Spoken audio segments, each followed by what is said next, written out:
To Aljazeera News Agency. Press office at aljazeera.net. Criticism on regarding your publication date published on the 4th of January, 2025 January 2025. Q&A with Myanmar's National Unity Government, NUG, Acting President Duwa Lashi by Lorcan Lovett and Salai Johnny. Dear Sirs, regarding your publication date published on the 4th of January, 2025 January 2025. Q&A with Myanmar's National Unity Government, NUG, Acting President Duwa Lashi by Lorcan Lovett and Salai Johnny, I would like to put my criticism on how Lashi's answers are different from the truth on the ground. My criticism is highlighted in red color. Regards. Dr. Kyo Naing. The Institution of Professional Engineers Myanmar. www.ipemyanmar.org. Q&A, Leader of Myanmar's Shadow Government talks Civil War Strategy in 2025. By Lorcan Lovett and Salai Johnny. Published on the 4th of January, 2025 January 2025. Fighting has escalated and the military regime, which calls itself the State Administration Council, SAC, has suffered mounting defeats. It has responded to the loss of control over border regions and swaths of territory to opposition forces with indiscriminate air attacks and atrocities against civilians. The military's most formidable opposition, a coalition of ethnic, armed groups, now controls most of Rakhine State in the country's east and from the border with China to the city of Mandalay in the north. Another major opposition force is the National Unity Government, NUG, described as Myanmar's shadow government in exile, which oversees a loose collection of anti-regime groups known as the People's Defense Force, PDF. Aljazeera spoke with NUG Acting President Duwa Lashi about the movement's military and political strategy in 2025 and the war's likely endgame. Aljazeera, please describe the NUG's strategy for 2025. Duwa Lashi, in 2025, we would like to accelerate the wave of our revolution. Although it began with very little resources, the revolution has become stronger. In 2022, we formed armed forces. In 2023, we could launch military operations. In 2025, we are seeking the end game. The people of Myanmar have suffered too much for all these years. We have to bear all these atrocities, while the world just watches on. In 2025, we are aiming for the complete elimination of evil regime leader, Minit Aung Hlaing from our soil. Armed revolution is a vital focus, but it's not the only one. It's politically important to have inclusive participation of all the armed forces. It's also very important to have strong diplomatic cooperation with the international community and to gain more support from them. Another important factor is good communication with the public and good governing in our controlled areas. We are aiming to improve in all these areas in the new year. To achieve that, we have a strategic plan. My criticism. Lashi covered up the truth. When the revolution started in 2021, and after having formed National Unity Government in April 2021, the people of Myanmar donated a lot of money to National Unity Government for revolution. GoFundMe Charity, NUG Bond, Spring Revolution Lotto etc. Almost all of money have been wasted by NUG high-ranking officials to resettle in third countries, and very little amount was reached to the front-line revolutionary troops of PDF. NUG tactically delayed the revolutionary, so that Minit Aung Hlaing regained the strength to defeat the revolution forces. The tactics of NUG is not to eliminate SAC, but to negotiate with them so that NLD party can come back to Myanmar Parliament. All 2023 and 2024 military operations, including first and second waves of 1027 operations, were not organized by NUG, but by three Northern Brotherhood alliances of Arakan Army, Taung National Liberation Army and MNDAA Myanmar National Democratic Alliance Army. NUG just applies their propaganda on other groups' success. Myanmar's National Unity Government, NUG, Acting President Duwa Lashi, left, inspect troops of the People's Defence Force, PDF, courtesy of Duwa Lashi. Aljazeera, what do you think will happen in 2025? Duwa Lashi, we aim to reach a tipping point in 2025, a similar situation to Syria when al-Assad fled the country. We have to strike a final blow against the SAC. Parts of the international community, such as the ICC, the International Criminal Court, are also attempting to prosecute Minute Aung Hlaing. We completely support this. It would be great if the international community could arrest him. We'll also continue our effort to prosecute him within our country from every way possible. However, international intervention is essential in this transitional period. With simultaneous and collaborative attempts between the international community and resistance forces against the SAC, we believe the SAC would be destroyed at once. It's very important to cut off the financial flow to the SAC to achieve this goal. The military is backed by strong resources that they have acquired from decades of controlling the country. We need to stop this. The international community should also stop purchasing from Myanmar oil and gas enterprise, a huge financial source for the military. Additionally, the international community should stop providing jet fuel and selling weapons to the military. I strongly urge the international community to stop communicating with the SAC, associating with them, and recognizing them. My criticism: Myanmar situation is different from Syria because Russian and Iran sent military troops aircrafts to bomb the Syrian opposition forces. Those Syrian opposition forces really did the revolution. None of their leaders fled to third countries and just organized the propaganda war, an online virtual government. NUG high-ranking officials fled to third countries and formed ineffective online virtual government.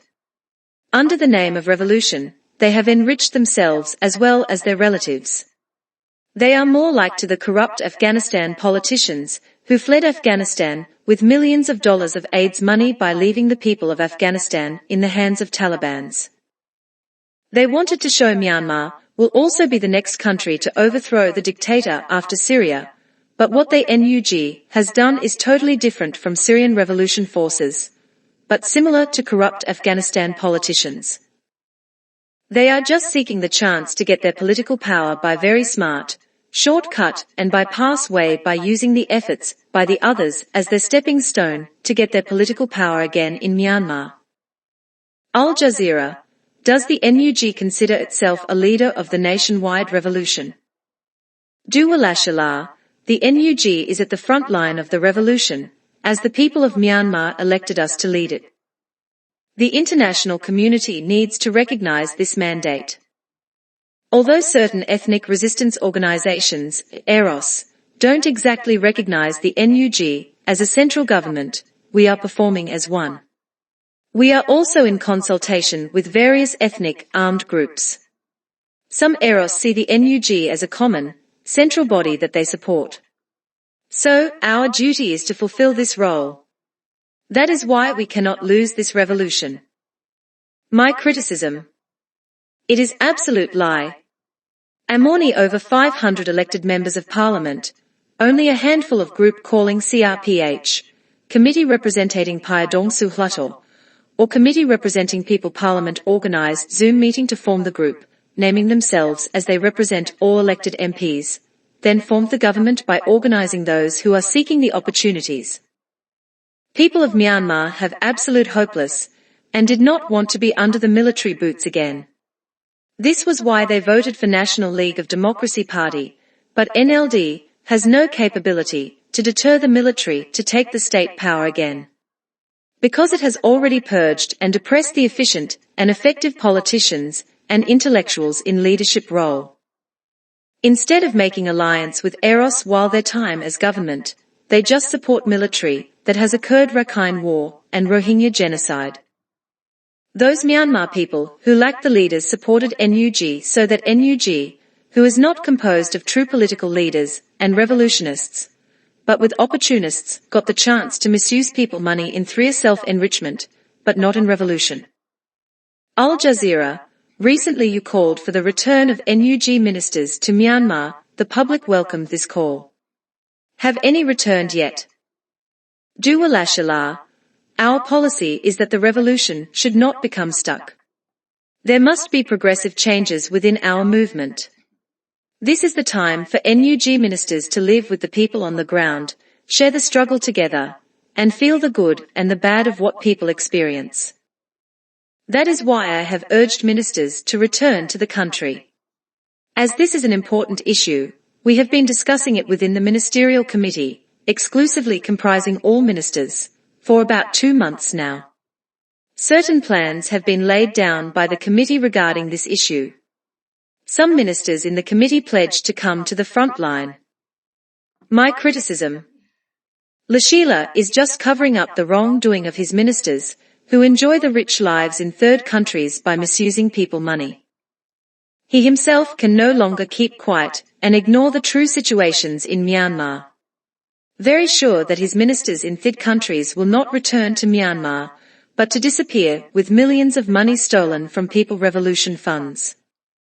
They may come back to Myanmar after Minute Aung Hlaing has been overthrown by true revolution forces, but they will begin the power struggle between NUG and true revolution forces of Myanmar after falling of Minute Aung Hlaing. Actually, NUG is composed of the agents of Minute Aung Hlaing and Myanmar military generals to remain in the position to grip both political and financial power of Myanmar even if Minute Aung Hlaing has been overthrown. Aljazeera, when will the NUG reshuffle its ministers? And who do you have in mind to take over what roles? Duwa Lashi, this is classified information. However, we have been as transparent as possible about this. The NUCC, a policy advisory body, the National Unity Consultative Council, has also already announced the NUG's reformation. We completely agree with the reforms. We don't intend to occupy these roles permanently. It is also important for strengthening the NUG. We are always ready to welcome more skillful and capable individuals who would like to contribute to the revolution. We have plans to reshuffle ministers to strengthen and speed up the revolution. But, as to when and what reshuffling, I won't disclose at present. We have agreed on doing that in early 2025. There will be some changes in early 2025. My criticism: NUG reshuffles of its ministers is not for true revolution. They seek the victim, who will confront the people of Myanmar and international to answer about what they have done on people money during last 4 years, by getting the commission from those NUG ministers, who will disappear with millions of dollars of people money. Aljazeera, what are the NUG's conditions for peace talks with the military? Duwa Lashi, the NUG is always open for dialogue. We never close the door on peace talks. The problem is that the SAC never wants to engage in political dialogue with us. But we have one condition, as is outlined in our joint statement with the K3C, an ethnic, armed group coalition. If the SAC agrees to at least 3 of our 6 requirements, such as accepting civilian rule, and declaring to the world they will never interfere in the country's politics, then we can move forward with the peace talks. It's important that the world's superpowers, neighboring countries and ASEAN countries, the Association of Southeast Asian Nations, must be included in witnessing and ensuring the military's departure from politics. If they cannot agree on these grounds, it will be difficult for us to have peace talks with the SAC. My criticism: it is also lie by Lashi. When they began to collect people donations, their propaganda was that there will be no negotiation on the blood of the people owed by military, who has killed the people. After they have collected millions of dollars from people donations, but they realized themselves that Thuy could fight and win Myanmar military, they started talking about negotiation, but Min Aung Hlaing never considers to negotiate with NUG. Min Aung knows very well who are formidable forces and who possess just the ability to talk and do the propaganda. NUG is regarded by Min Aung as an effective liar group who would show the success of others to get the political power by bypass way. Min Aung will never negotiate with NUG. Aljazeera, how are you trying to convince ethnic resistance organizations to back you? And why are some Eros reluctant? Duwa Lashi, we need to look back to history to understand that Myanmar has often had situations where many ethnicities participated together in revolution. For example, when we rebelled against Japanese rule, it was the Kachin who started the revolution, and then the Chin also participated. The Burmese and Buddhist groups sided with the Japanese, as they were also Buddhists. I don't mean to discriminate against any communities here. I am just explaining the situation based on the facts. We are seen as a Western-influenced group. But this revolution is completely different because everyone is involved in this struggle, as they should be. There are some levels of mistrust among the ethnic, armed groups. For example, the KNU, Karen National Union, was alone in rebelling against military dictatorship. Similarly, the Shan also started to rebel against the central government in 1959 and established an independent chain of command, the Kachin, in 1961, and later, the Chin. Everyone has been independently fighting against military dictatorship. To systemize everyone under one chain of command, each having their own central body, has been the biggest challenge for the NUG. We need to work as a joint chain of command, where all chiefs of staff will have a joint commanding system. As for now, we are working under a coordination system for joint military cooperation, and, as we have seen, it's going successfully. But in the future federal military, we will have to establish one chain of command with the help of experts and concerned parties. My criticism: Lashi is not revolutionist. All of NUG ministers, and he himself, are not well-regarded revolutionists, but opportunists. ERO leaders know well about it, so they do not consider, as Lashi and NUG is the alliance which can be associated with them, because Lashi and NUG do not have any political and revolutionary skills and quality that can meet the standards of political and revolutionary skills possessed by ERO leaders. NUG and its ministers have never fired a single bullet in real battle. Who can trust them to be under their chain of command? Aljazeera, in June 2023, the NUG approved the replacement of the 1982 citizenship law that denies equal access to full citizenship rights for Rohingya and others in the country. Has the NUG officially repealed this law? Duwa Lashi, this has been under our consideration since 2021, just after the coup. We released a statement on the amendment of the unjust 1982 law. But when and how to do it depends on the legal requirements and the country's situation. When the situation improves, as we often say during the transitional period, when we are able to include the opinion of the grassroots level, when we get the people's mandate, the concerned government will definitely amend that law. It is not something we can rush. If we amend a law without deliberate consultation, it would be a weak law that would need to be amended again and again. We would not have the public's trust in such weak laws. We must take time to create a law that the people have full faith and strong belief in. My criticism: no comment in this Q&A. Aljazeera, how will you address increased Chinese backing for the military regime? Duwa Lashi, we are always attempting to make China understand the realities in Myanmar. Not only China, we would like our neighboring countries, such as India and Bangladesh, to realize the real situation. I cannot understand why they would support this brutal, heartless military that destroys its own country. China is our neighboring country. We cannot choose our neighbor. We can't say that we don't like to be their neighbor and move Myanmar to an island. That's impossible. Whether we like it or not, we always need communication with China. But it's important for our neighbors to know what the people of Myanmar want. One thing is clear: Myanmar must be in accordance with the will of the Myanmar people, as noted in the United Nations Security Council Resolution 2669. The people of Myanmar do not want a military dictatorship. Period. To persuade them, we are communicating with China in every diplomatic way possible, through any channel possible. As we are neighbors, we ensure security and better collaboration in economics and their investments, as it's a very economic-orientated country. We have informed them that any bilateral agreement between a democratic government of Myanmar and China would be ensured. My criticism. Before NUG Foreign Minister went to USA to meet the Deputy Secretary of State of USA, she firstly talked with Chinese Foreign Ministry. Whatever NUG talks with USA are reported to Chinese government by NUG. Such kind of spy-style act is not only accepted and trusted by USA, but also applauded by PRC. NUG lied both Myanmar people and international including USA and PRC. Aljazeera, the military, has been committing atrocities with its indiscriminate air strikes. What is the NUG's counter to these air strikes? Duwa Lashi, we have always expressed our desperate need for anti-aircraft weapons to counter military air strikes through various media channels.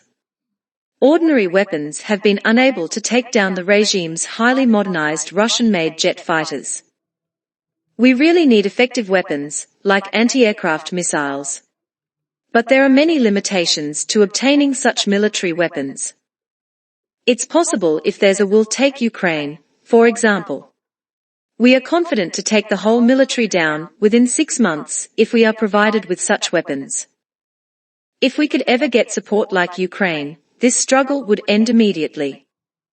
At least 6,000 innocent people have lost their lives so far.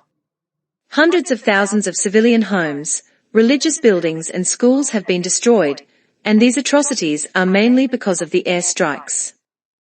Once again, I seriously urge the international community to consider the Myanmar situation and support the people's revolution. My criticism. NUG had done the campaign to collect $2.2 million project to buy the anti-aircraft weapons. Such money has already been in the pockets of their ministers, but no single anti-aircraft weapon reached to the ground. Tin Lin Aung, who is minister of NUG, lied in one public meeting.